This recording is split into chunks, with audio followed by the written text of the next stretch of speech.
आदर्श हाँ उसके लिए रॉ मटेरियल काम करते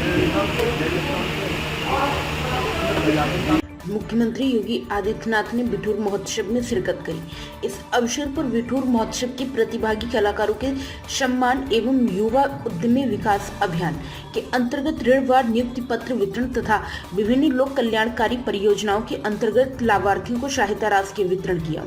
इस अवसर पर मुख्यमंत्री योगी आदित्यनाथ ने अपने संबोधन में कहा कि बिठूर महोत्सव के आयोजन में 1857 के महानायक नाना राव पेशवा जी की पावन जयंती कार्यक्रम बहुत ही सराहनीय है।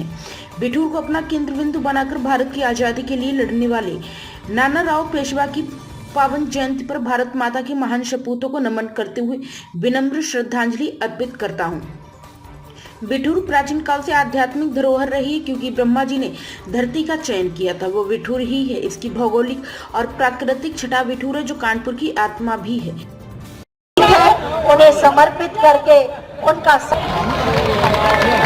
विजयी भव यशस्वी भव का उद्घोष और इसके साथ ही पवित्रता का प्रतीक जल कलश भी माननीय श्री अभिजीत सिंह सांगा जी उन्हें देंगे। जल कलश है ये जल कलश। और इसके बाद हमारे मराठा प्रतिनिधि नीलिमा छिवाटे जी, श्री अजीत कृष्ण टुकदेव जी, श्री अविनाश कुलकर्णी जी, श्री ब्रह्मेंद्र शेटे जी और श्री कुंदन कुमार साठे जी। वास्तव में महाराष्ट्र और उत्तर प्रदेश का ये संगमम है जो बिठूर महोत्सव के माध्यम से हुआ। पगड़ी जो स्वाभिमान, गरिमा और सम्मान का प्रतीक है, हमारे मराठा प्रतिनिधियों द्वारा महाराष्ट्र के 36 जिलों से ये 200 प्रतिनिधि यहाँ पर आए हैं, जिन्होंने महाराष्ट्र की मर्दानी कला को भी प्रशिक्षित किया है। आज ये मराठी पगड़ी माननीय मुख्यमंत्री महोदय को पहना। ये वही भूमि है जहां पर महारानी लक्ष्मीबाई का बचपन भी गुजरा था। उन्होंने कहा कि भारत माता की 3 सरदार भगत सिंह, सुखदेव और राजगुरु का भी बलिदान दिवस है। कानपुर में 2-3 महीने के अंदर रेडीमेड गारमेंट का कार्यों में भी विकास होगा। रोड कनेक्टिविटी भी कानपुर आगे है और आगे होगा, जो सभी शहरों को जोड़ेगा। कानपुर एक बिखरा हुआ नगर नहीं है। कानपुर मेट्रो का काम है 2021 में प्रथम फेज का काम पूरा हो गया था। अब अगले 2 महीने में दूसरे फेज का काम भी शुभारंभ होगा। कानपुर के अंदर ढेर सारी विकास परियोजनाओं को दिया गया है और एक बृहद योजना की कार्यवाही को आगे बढ़ाता है। उत्तर प्रदेश विधानसभा के माननीय अध्यक्ष श्री सतीश महाना जी, समारोह में उपस्थित राज्यसभा के पूर्व सदस्य मान्य श्री विनय सहस्त्रबुद्धे जी, छत्रपति शिवाजी महाराज की स्मृति में रायगढ़ स्मारक समिति के सचिव श्री सुधीर थोराट जी, उत्तर प्रदेश सरकार के मंत्रीगण श्रीमती प्रतिभा शुक्ला जी, सहजीत पाल जी, माननीय सांसद श्री रमेश अवस्थी जी,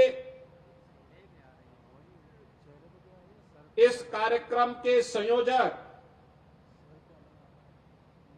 स्थानीय विधायक श्री अभिजीत सिंह सांगा जी, जिला पंचायत अध्यक्ष से धोखे से हमला करके उन्होंने झांसी में महारानी लक्ष्मीबाई से युद्ध किया था। 1857 में नगरेज बुरी तरह परास्त हुए थे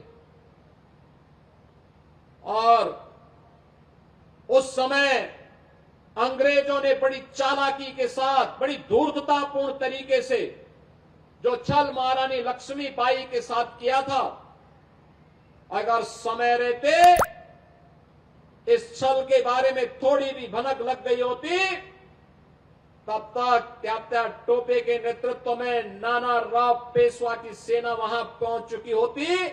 अंग्रेजों का कचमूर ये लोग झांसी में ही निकाल दिए होते।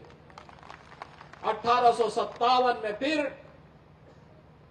महारानी लक्ष्मीबाई झांसी को पूरी तरह सुरक्षित करने में सफल हो गई होती। लेकिन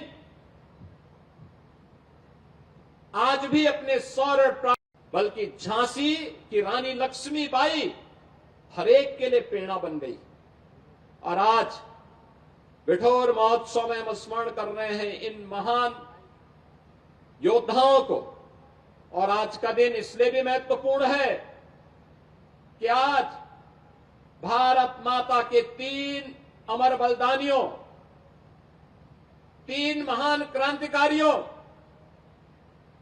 सरदार भगत सिंह, सुखदेव और राजगुरु का भी बलिदान दिवस है। देश की आजादी के लिए हंसते हंसते फांसी के फंदे पर चूमने वाले ये महान क्रांतिकारी आज भी भारत के युवाओं के लिए एक नई प्रेरणा है। टाइम्स संदेश न्यूज से संवाददाता मयंक सैनी की रिपोर्ट।